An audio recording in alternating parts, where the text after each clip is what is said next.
கிறிஸ்துவுக்குள் அன்பானவர்களே, இந்த நாளில் லூக்கா 15ஆம் அதிகாரத்தினுடைய 21வது வசனத்தை நாம் வாசிக்கும்போது, குமாரன் தகப்பனை நோக்கி, தகப்பனே, பரத்துக்கு விரோதமாக உமக்கு முன்பாக பாவம் செய்தேன்.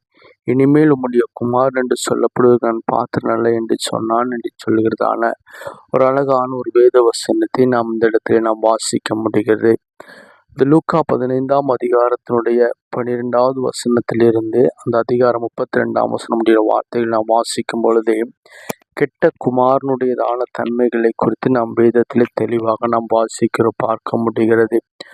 அந்த கெட்ட குமாரனுடைய வாழ்க்கையினுடைய சரித்திரத்தை நான் பார்க்கும் பொழுது, அவன் தகப்பன் ஐஸ்வர்யவானாக இருந்ததுனால தகப்பனிடத்துல போய் அவர் என்ன செய்கிறார், எனக்கு உண்டான ஆஸ்தியை நீங்க என்ன செய்யுங்க, எனக்கு பிரித்து கொடுத்துருங்க, நான் என் வழியில நான் போறேன்னு சொல்லி போகிறதான ஒரு காரியத்தை நாம் பார்க்கிறோம். அப்ப தகப்பன் எல்லாவற்றையும் பிரித்து கொடுத்து அனுப்பி விடுகிறார். ஆனால் தகப்பனுடைய வார்த்தைகளை கேட்காதபடிக்கு தன்னுடைய மகன் தன் சொந்த இஷ்டத்தின்படி அலைந்தே தன்னுடைய ஆஸ்திகள் எல்லாவற்றையும் விற்று அவன் என்ன செய்றான், அநேக விதமான கெட்ட பழக்கத்தில் இருந்ததுனால அவன் எல்லாவற்றையும் அவன் அழித்து போட்டான் என்று சொல்லி நம்ம பார்க்கிறோம்.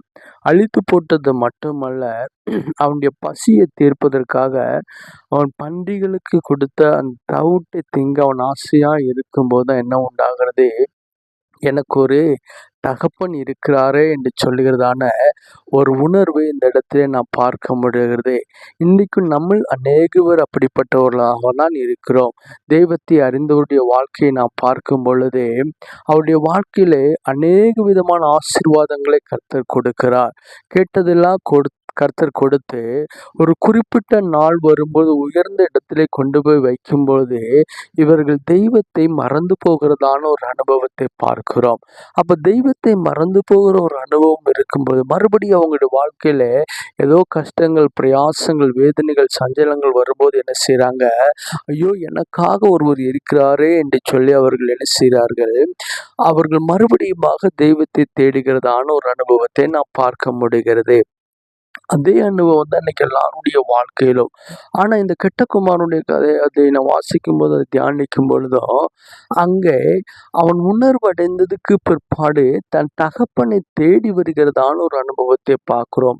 தேடி வருவது மட்டுமல்ல, தன் தகப்பனிடத்துல குறைபாடுகளை அறிக்கையிடுகிற மனுஷனா இருக்கிறார் என்று சொல்லி நாம் என்ன செய்யறோம், அந்த 18வது வசனத்திலே நாம் 18, 19 வசனத்திலே நாம் வாசிக்க முடிகிறது.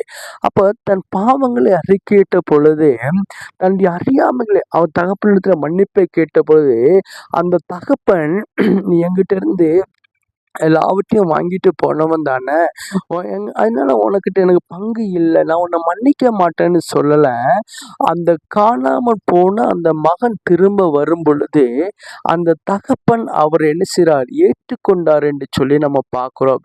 ஏற்றுக்கொண்டது மட்டுமல்ல, முன்னாடி அந்த மகனுடைய ஜீவிதம் எப்படிப்பட்ட ஜீவிதம் இல்லை, மகனை தகப்பன் எப்படி வைத்திருந்தாரோ அதே அனுபவத்துக்குள்ளாக மன்னித்து ஏற்றுக்கொண்டு மறுபடியும் அவனை அந்த ஒரு புது ஜீவிதத்துக்குள்ளே அவர் கொண்டு வந்தார் என்று சொல்லி நாம் பார்க்க முடிகிறது.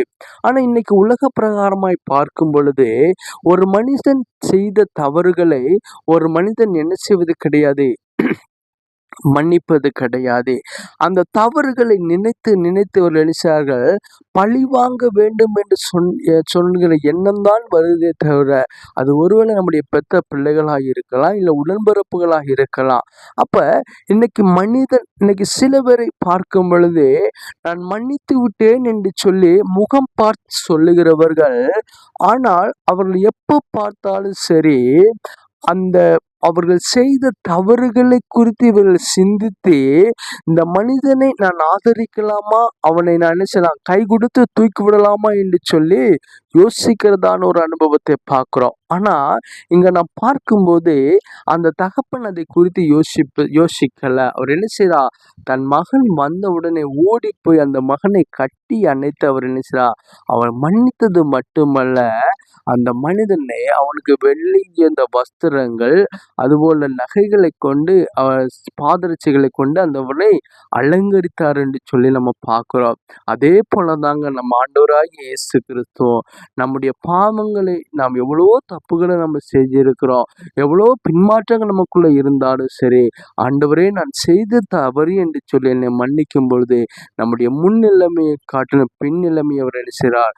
அதிகமாய் அவர் நம்ம என்ன செய்யற நம்முடைய நிலைமைகளை பார்ப்பதில்ல, நம்ம முன் நிலைமைகள் பின் நிலைமைகளை அதிகமாய் ஆசீர்வதிக்கிற தேவன் என்று சொல்லி நம்ம பார்க்கிறோம். அப்ப அந்த ஆசீர்வாதத்தை நாம் பெற்றுக்கொள்ளும்படியாக இன்றே நாம் மனம் திரும்புதல் அனுபவத்துக்குள்ளாக வருவோம். கர்த்தர் நிச்சயமாய் நம்மை ஆசீர்வதிப்பாராக. ஒரு நிமிஷம் நான் செபிப்போம். மகா இரக்கமும் கிருபை நிறைந்த எங்கள் அன்பின் பிதாவே, அப்பா அந்த கெட்ட குமாரனுடைய வாழ்க்கையை நாங்கள் பார்க்கும் பொழுது, அவன் தவறு செய்தாலும் அவனை ஏற்றுக்கொண்ட தகப்பன் என்று சொல்லி நாங்கள் பார்க்கிறோம் ஆண்டவரே. அப்பா அதே போல எங்களுடைய வாழ்க்கையிலோ அநேக தவறுகள் உண்டு ராஜா. எல்லா தவறுகளையும் கர்த்தர் நீங்க எங்களை மன்னித்து என் தகப்பன் நீர் எங்களை ஏற்றுக்கொள்வதற்காய் உமக்கு நன்றி செலுத்துகிறோம். அப்பா அந்த வார்த்தைகளை கேட்கிற பிள்ளைகளை ஆசீர்வதிங்கப்பா. அமேன் ஆண்டவரே. அமேன். நிலைமையை கடலும் பின் நிலைமை ஆண்டவரே இன்னும் ஆசீர்வாதமான நிலைமைகளா உடைய பிள்ளைகளுக்கு நீ கொடுக்கும்படியாக ஜெபிக்கிறோம். ஆவியாண்ட கரங்களுக்குள் ஒப்பு கொடுக்கிறோம். இயேசுவின் மூலம் ஜெபங்கள் நல்ல பிதாவே. ஆமென்.